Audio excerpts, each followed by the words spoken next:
How to be happy in this material world. Most of us are thinking money can give us happiness. But in Śrīmad-Bhāgavatam it is said, Śrīmad-Bhāgavatam 11:3-19, wealth is a perpetual source of distress. It is most difficult to acquire and it is virtual death for the soul. What satisfaction does one actually gain from his wealth?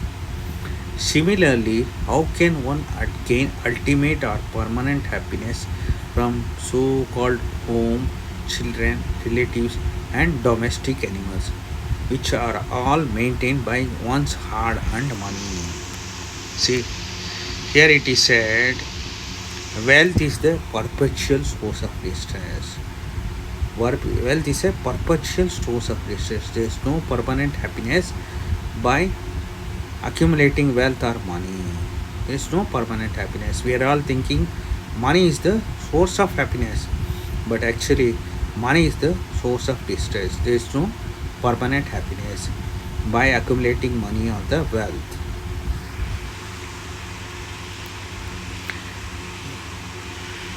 Then, second point, some of us are thinking family life is the source of happiness. But in Śrīmad-Bhāgavatam it is said, Śrīmad-Bhāgavatam 11:3-18, Sri Prabhupada said, accepting the roles of male and female in human society, the conditioned souls unite in sexual relationships. Thus they constantly make material endeavors to eliminate their unhappiness and unlimitedly increase their pleasure. But one should see that they inevitably achieve exactly the opposite result. In other words, their happiness inevitably vanishes, and as they grow older, their material discomfort increases. You see, this is family life. Everybody are making endeavors to eliminate their unhappiness and increase their pleasure unlimitedly, but what they achieve exactly the opposite result. And as they grow older, their unhappiness vanishes and their unhappiness increases. This is family life. This is actually the family life. Even in family life, there is no permanent happiness. Śrīmad-Bhāgavatam 3:39, the attached householder remains in family life, which is full of diplomacy and politics, always spreading miseries and controlled by acts of sense gratification. He acts just to counteract the reactions of all his miseries, and if he can successfully counteract such miseries, he thinks he is happy. You see, this is family life. Family life is full of miseries and is controlled by acts of sense gratification. Family life is full of diplomacy and politics. When the householder can counteract such miseries, he thinks he is happy. That's all. There is no actual happiness in family life. When we can counteract some miseries, we think we are happy. This is family life. There is no real happiness in family life. When we can counteract some miseries, we think we are happy. It is actually full of diplomacy and politics. It is full of miseries. Śrīmad-Bhāgavatam 7:9-45. Sex life is compared to the rubbing of two hands to relieve an itch. Grihamedis, so-called grihasthas who have no spiritual knowledge, think that this itching is the greatest platform of happiness, although actually it is a source of distress. See, we think the sex life is the greatest platform of happiness, but actually it is a source of distress. We family people think that the sex life or family life is the platform of happiness, greatest platform of happiness, but actually it is a source of distress. The kripanas, the fools who are just opposite of brahmanas, are not satisfied by repeated sense enjoyment. Those who are dhira, however, who are sober and who tolerate this itching, are not subjected to the sufferings of fools and rascals.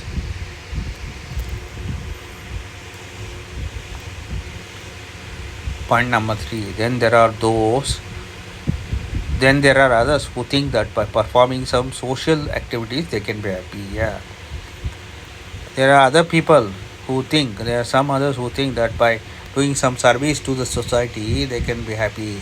But in Śrīmad-Bhāgavatam it is said, Śrīmad-Bhāgavatam 11:10-17, although the performer of fruitive activity desires perpetual happiness, it is clearly observed that materialistic workers are often unhappy and are occasionally satisfied. You see, thus proving that they are not independent or in control of their destiny. You see, occasionally happy, only sorry, they are only sometimes happy and occasionally satisfied.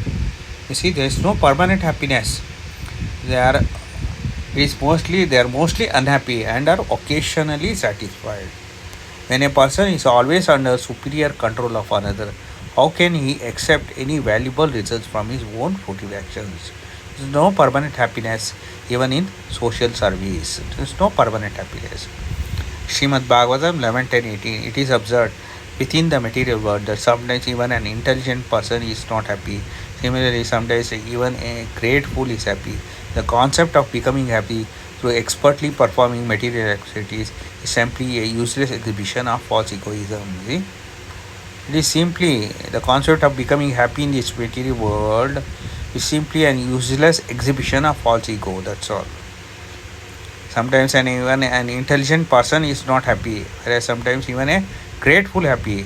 So the concept of becoming happy in this material world is simply a waste of time. That's all. Fourth point. Then there are others who are slightly intelligent. There are some others. These people understand that there is no happiness on this planet Earth. So they want to be promoted to the heavenly planets by worshipping demigods or by performing some sacrifices for the demigods. You can be promoted to the heavenly planets. But even in heavenly planets, there is no permanent happiness. This is explained here. You see, Śrīmad-Bhāgavatam 11:3-20. One cannot find permanent happiness even on the heavenly planets. One cannot find permanent happiness even on the heavenly planets, which one can attain in the next life by ritualistic ceremonies and sacrifices. You can be promoted to the heavenly planets by performing these ceremonies and sacrifices. But even in heavenly planets, there is no permanent happiness. Even in material heaven, the living entity is disturbed by rivalry with his equals and envy of superior to him. And since one's residence is heaven is finished with the exhaustion of pious fruitive activities, the denizens of heaven are afflicted by fear, anticipating the destruction of their heavenly life. You see, you cannot remain in heavenly planet permanently. Once our pious activities are finished, you have to come back to this planet Earth. Thus, they resemble the kings who, though enviously admired by ordinary citizens, are constantly harassed by enemy kings and who therefore never attain actual happiness. You see, there is no real happiness even in the heavenly planets. You cannot remain there forever, permanently. Once our pious activities are finished, you have to come back to this planet Earth. This is explained here in Bhagavad Gita 9.21. When they have enjoyed vast heavenly sense pleasure and the results of their pious activities are exhausted, they return to this mortal planet again. You see, you have to come back to this planet Earth again after our pious activities are finished. Thus, those who seek sense enjoyment by adhering to the principles of the three Vedas achieve only repeated birth and death. That's all. Once you go to the heavenly planet, once your pious activities are finished, you have to come back to this material planet. Come back to this planet Earth again. Once our pious activities are finished, it is like going up and down the staircase. You can go up. You can go up by performing these sacrifices. But once our pious activities are finished, you have to come back again. So, what is the use of going there? No use. You cannot remain there permanently. Actually, there is no happiness anywhere in this material world. This is explained in Bhagavad Gita. Bhagavad Gita 8.16. From the highest planet in the material world down to the lowest, all are places of misery, wherein repeated birth and death take place.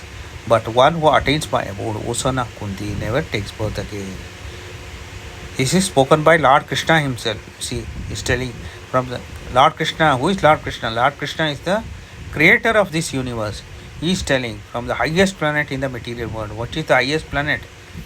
Brahma Loka is the highest planet. Down to the lowest. Which is the lowest planet?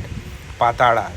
this material world has 14 planetary systems. The highest is the 7 higher and 7 lower. The highest is the Brahma Loka and the lowest is the Patala Loka. You go anywhere in this material world, from the highest planet Brahma Loka to the lowest Patala Loka, all are places of misery.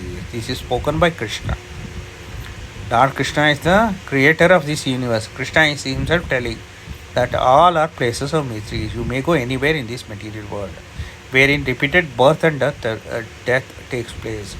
You may go anywhere. You have to undergo this cycle of birth and death. You cannot escape. But one who attains my abode, Osana Kuti, never takes birth again. Bhagavad Gita 8.15. After attaining me, the great souls who are yogis in devotion never return to this temporary world which is full of misery, because they have attained the highest perfection. See, this material world is temporary and is full of misery. This is spoken by Krishna himself, who is the creator of this universe. Happiness in this material world is like a mirage. It is very difficult to obtain. It is explained here. Śrīmad-Bhāgavatam 7.9.25. In this material world, every living entity desires some future happiness. It is exactly like a mirage in the desert. Where there is water in the desert, or in other words, where is happiness in this material world? See, the happiness in this material world is like a mirage. As for this body, what is its value? It is merely a source of various diseases. The so-called philosophers, scientists and politicians know this very well, but nonetheless they aspire for temporary happiness.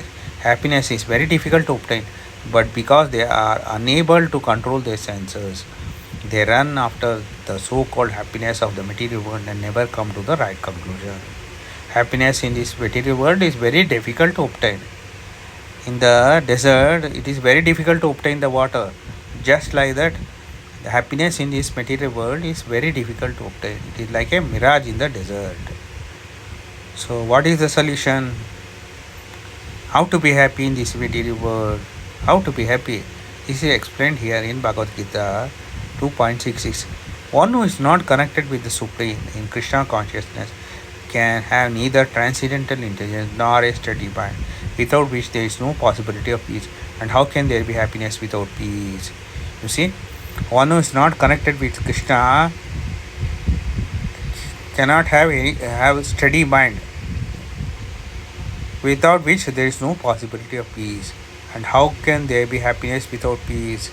In other words, if you are connected with Krishna, you can be happy. You can be peaceful. If you are not connected with Krishna, you cannot be happy. This material world is full of miseries. It is temporary. You have to undergo repeated birth and death. But if you are connected with Krishna, you can attain peace. You can be happy. Next question is, how to be connected with Krishna? Yes, if you are connected with Krishna, you can be happy. But how to connect with Krishna? This is explained here. CCRD 17.21. In this age of Kali, there is no other means for self-realization than chanting the holy name, chanting the holy name, chanting the holy name of the Lord. Now we are running Kali Yuga. There are 4 yugas: Satya Yuga, Treta Yuga, Dwapara Yuga and Kali Yuga. Now we are running Kali Yuga. In the present Yuga, you can connect with Krishna by chanting the holy name of the Lord. What is that holy name? Hare Krishna, Krishna Krishna, Hare Hare, Hare Rama, Rama Rama, Hare Hare. By chanting this holy name, you can connect with Krishna.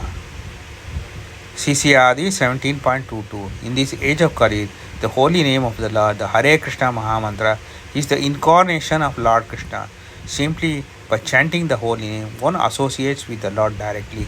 Anyone who does this is certainly delivered. You see, the holy name of the Lord, this Hare Krishna Mahamantra, is the incarnation of the Lord.